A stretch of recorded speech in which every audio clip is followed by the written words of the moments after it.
अस्सलामुअलैकुम, मैं हूं मोहम्मद अरसिल और आप देख रहे हैं सिटी 5 न्यूज़।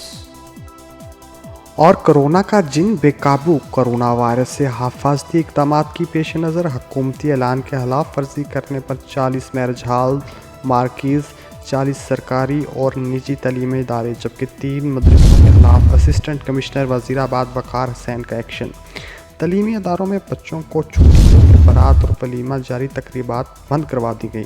बाराती खाना खाए बगैर ही दुल्हन ने घर ले जाने पर मजबूर हो गए। तफसीलात के मुताबिक वज़ीराबाद शहर और गिरदोनवा में कोरोना वायरस से हिफाजती इक़दाम की पेश नज़र हुकूमती ऐलान की खिलाफ वर्जी करने वाले मैरिज हॉल्स, मार्किज़ सील कर दिए गए, जिसमें अल-कसीम मैरिज हॉल, बंधन मैरिज हॉल, अशरफ मार्की, दी मेमोरीज मार्की, जबकि अलीपुर समेत तहसील भर में मैरिज हॉल्स जिनमें बारात और दावत वलीमा के सिलसिले में तकरीबात जारी थी, जिसमें आए हुए सैकड़ों लोगों को मुंतशिर करके बाहर निकाल दिया गया और हॉल्स बंद करवा दिए गए, जबकि दूसरी तरफ तलीमी इदारों और मदरसों को भी बंद करवा दिया गया।